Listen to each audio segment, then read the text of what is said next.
Welcome back to the Point. If you've been following along with the show, you know over the past several months we have done a number of programs that have dealt with energy policy in the state of Michigan. That energy policy that they were working on last year is carrying over to this year because so far there is no agreement. Both the House and the Senate are looking at ideas of how we produce, use, and regulate energy. This morning we bring you yet another point of view, this from a group who says that more choice is a good thing. We were just talking before we started. This is the 8th or 9th show that I have devoted either entirely or in this case partially towards energy regulation and what's going to happen in Michigan as we move towards that. Now, all last year I was doing shows ever so often thinking that this was going to happen and going to happen. As it turns out, here we are in 2016 and there is no policy. That may be a good thing for people who say you should take a long, hard look at this. So tell me from your perspective, first of all, how important is this type of legislation for the future of Michigan? Because this could have a long-lasting impact. Well, it's critically important for where Michigan is today and where Michigan would like to be in the future. The governor has termed Michigan as the comeback state, as he likes to tell people, and I think that's true. I mean, we've done a lot of good things. They've made some pretty significant policy decisions that I think have impacted business. But one of the things that they've sort of left behind is this whole discussion on energy policy. And if you look at where Michigan is at today compared to the neighboring states that we primarily do business with, especially in the Midwest, we are lagging far behind. Our energy prices are in some cases 20 and 30% higher than what our neighbors in, say, Illinois or Indiana or Ohio pay for their energy. And so as manufacturing makes a comeback here in the state of Michigan, you recognize that many of the big employers are on choice, but there are others who would like to be on choice who can't, simply because we've maxed out at the 10% cap. And so the argument we're making is it's time for us to go back to the policy we had in the late 90s and early 2000, where we're actually opening up the market to full choice. The interesting thing for me, having been involved in this debate now, this is the third go-around. I was actually a legislator during the first two. The arguments that the utilities are using today are the same arguments they used in 1998. They opposed choice. They gave all kinds of reasons for why choice was a bad thing. Then the legislature gave them $2.2 billion in subsidies, and suddenly they said, we fully embrace choice.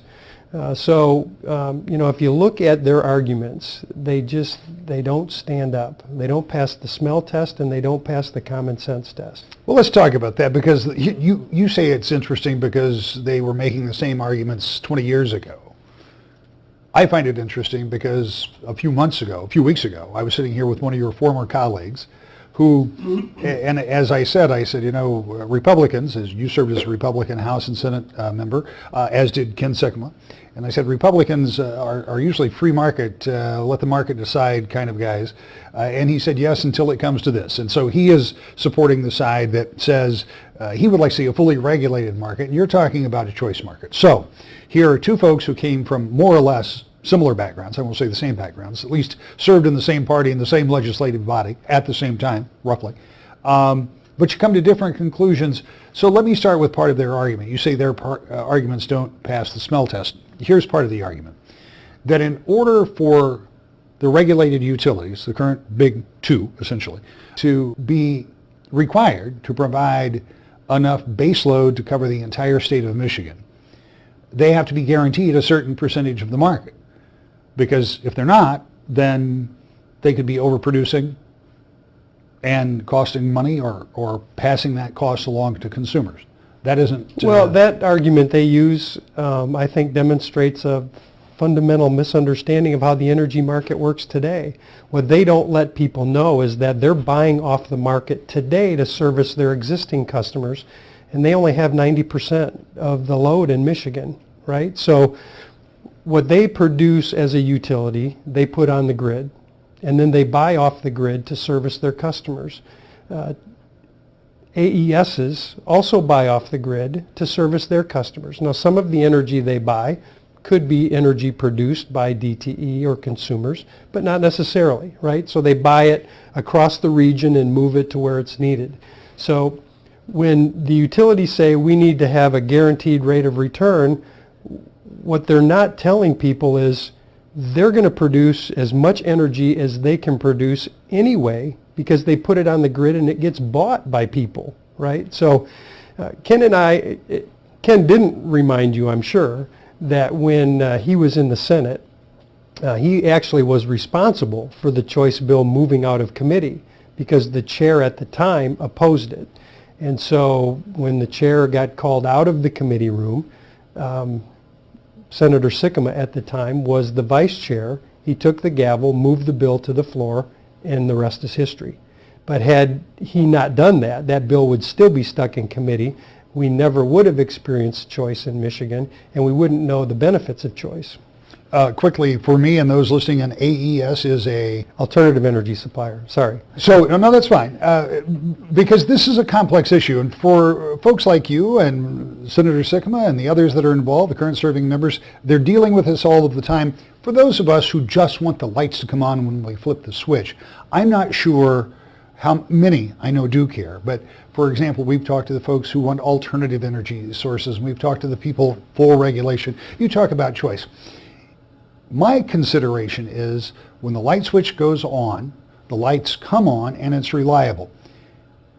There are concerns expressed by folks on the other side that if you go to this alternative choice, and I don't mean alternative energy, but this choice of getting energy from other sources, that it might not be there. Is there a way to guarantee that if you contract with a company that is offering this service, that it will be there, and if it's not, there's some repercussion for that company?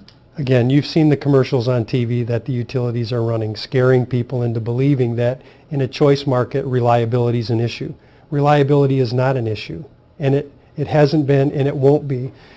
Any number of states, Illinois, Ohio, that are choice states, Pennsylvania, they don't have reliability issues. In fact, the Public Service Commission itself said reliability is not necessarily going to be a problem. And through the MISO region, which is the grid system that Michigan operates under, they've also said, at least in the foreseeable future, there's enough supply to meet the demand.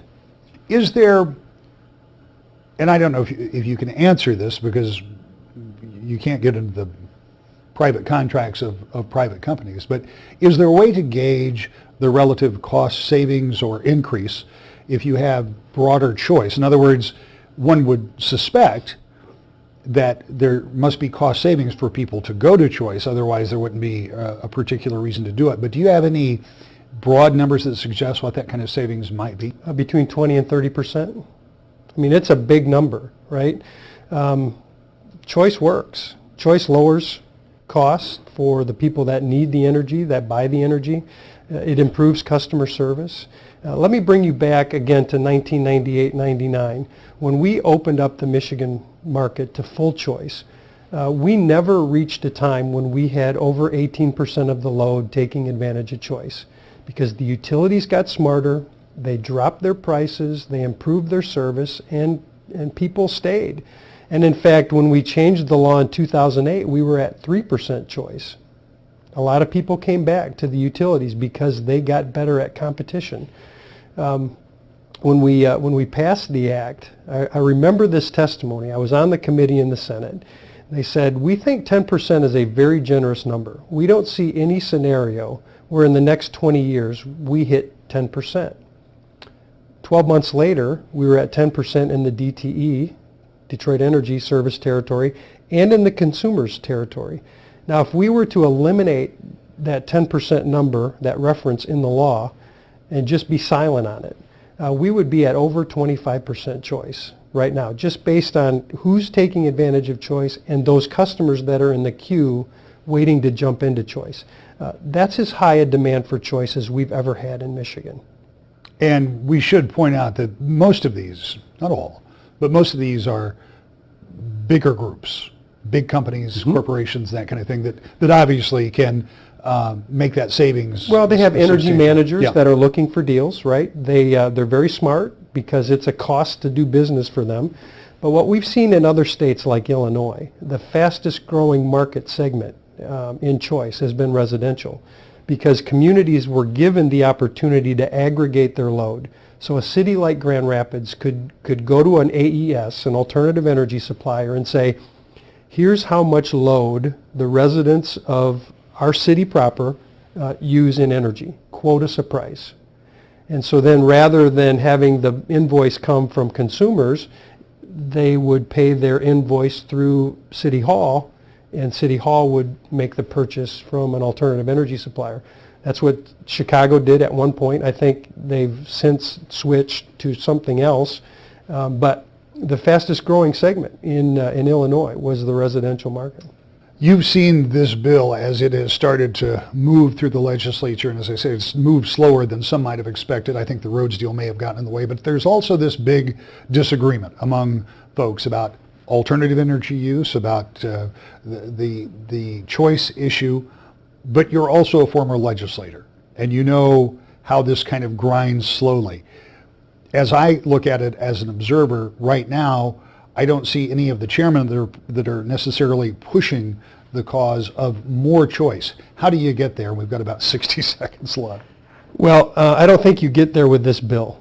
I mean, the support for the bill that's in the House that moved to the floor has peaked at about 23 votes. That's in both caucuses. And so the chairman had to negotiate with the Democrats on renewable energy in order to get the bill out of committee. Otherwise, it would still be stuck there. And a majority of the Republican caucus in the House said, no way, we don't support this, for any number of reasons, choice being one. So I think, as I've been quoted saying in Lansing, we're at a stalemate. And the only way you're going to move past this, I think, is if the governor brings in both sides and says, let's work out a solution that's good for both parties. We understand the utility concerns, although I wouldn't be quite as generous to the utilities, because I think in many respects they're flat out lying. But I also understand the concerns of the choice people who say, this is an important issue especially to the manufacturers who are high users of energy. We need to provide them some relief, because they're competing against companies in other states that are paying significantly less for their energy than what we're paying here in Michigan. Look for energy policy to be one of the big issues the legislature tries to tackle this year. And also go to woodtv.com and look for all of the shows we've done about the subject over the past several months. We're back with more To the Point in just a moment. That'll do it for this week. We've got a lot going on this year. Decision 2016 means a big presidential race and much more. I hope you'll join us every Sunday morning at 10 o'clock for To the Point.